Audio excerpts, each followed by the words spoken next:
I just started recording. I just lost a homeboy, and I didn't know. I didn't know he was going through something, and we didn't necessarily agree on politics, or we didn't agree about the women thing because I think he went a little bit harder on women than I do. you know, um, but I didn't know that anything was wrong. I didn't know he was gone. That's tough, man. It's tough because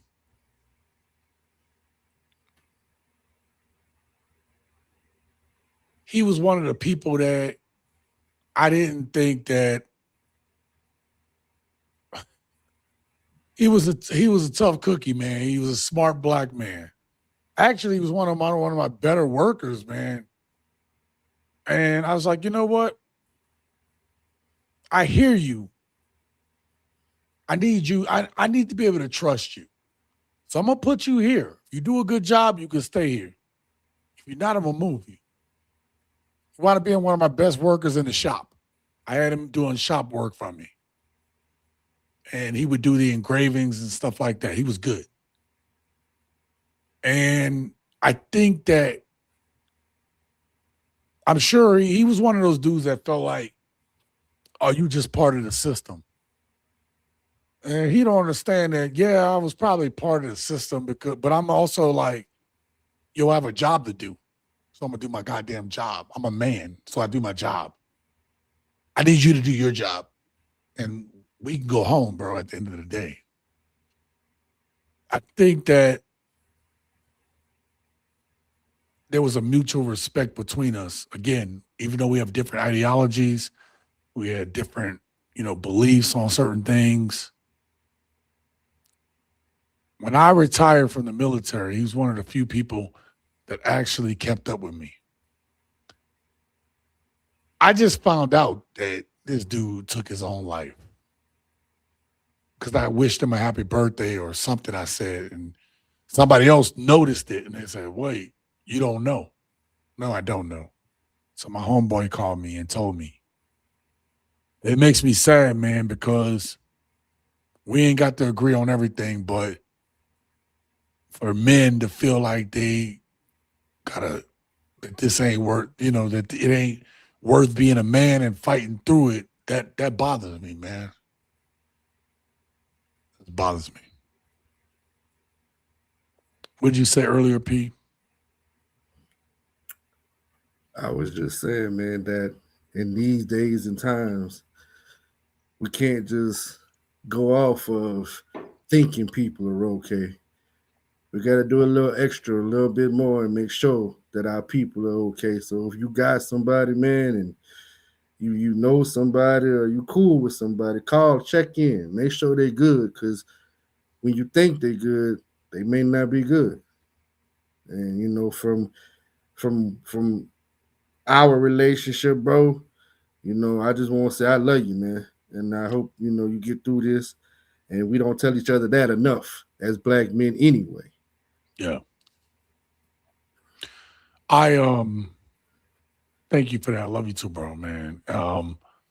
I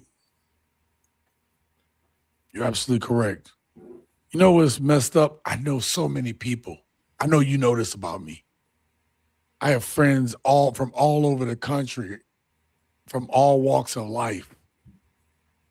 We've lived in so many places now. We've met so many people along the way. And it's hard for me to keep up with everybody. It's not that I don't think about everybody. It's just hard for me. And I don't think of that as a curse. That's a blessing. It's a blessing to have that many people that has affected your life where when you talk to them, whatever, it might have been some time past, but y'all still cool, and I've said this in other streams before, but I keep long relationships. I have a buddy of mine who we served together 20 years ago. He's gonna be flying into town tonight, somewhere around midnight. We're gonna hang out few days for the weekend before he leave. And he just wrote to me and said, "Man, I'm so excited about this. I know he got a family and everything. So the fact that he's coming out here to hang out after all these years, man, that he thought enough to say, hey, let me check in, see what Shaun doing out there, you know, and it's a lot, man. You know, it's easy to feel like for me, you know, especially given some of the shit that I went through, it's easy to feel like, you know, no one gave a shit. No one cared. Nobody, you know, thought about me going through it. But you realize that everybody going through their own shit, man.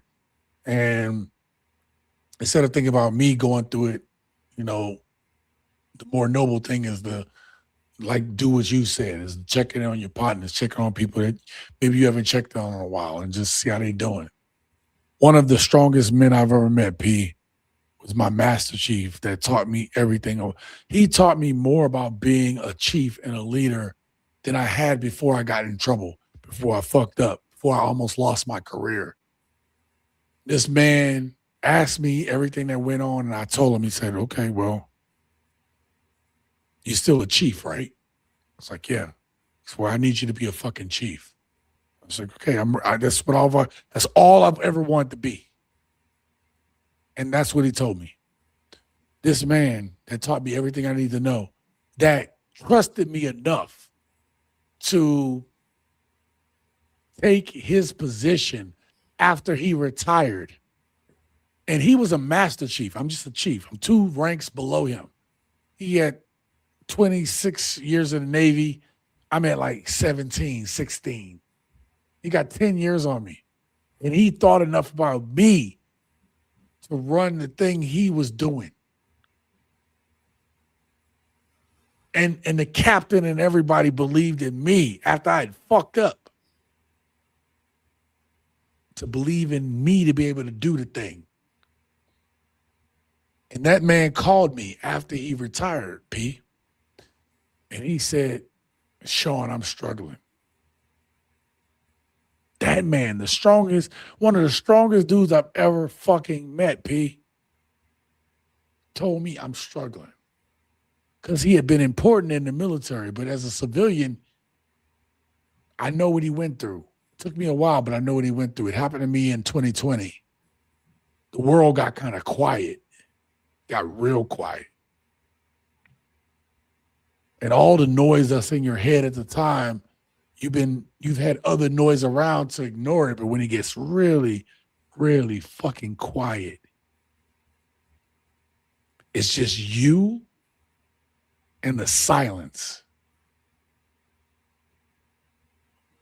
And I broke down because I hadn't dealt with a lot of shit. And I'm assuming that's what old boy went through. When he gets quiet, the silence, it really puts in perspective who you are or who you aren't. I had to go to therapy for that. And I've talked about this on my channel before, TSG UNCUT. And I don't know, I don't ever really believe in taking myself out per se.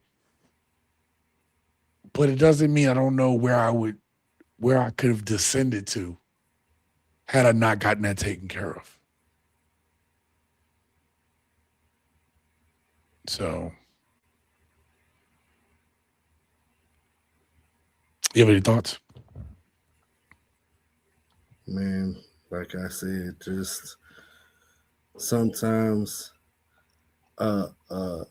we from the South, and I know our listeners don't understand what that really means. But for us, it's a simple, hey, how you doing? Could change somebody's life. A simple, are you okay? We always ask each other that at home. You know what I mean? You somebody walk past you, hey, how you doing, baby? How you doing? How you doing? The simplest things like that can change the trajectory of something you didn't even know was happening. So, like you said, and I said, just take time out, man. Check on your people, and just because you assume somebody good don't mean they good. Yeah. On that note, we're going to end this one. Thank y'all for being here. And until next time, live your best life.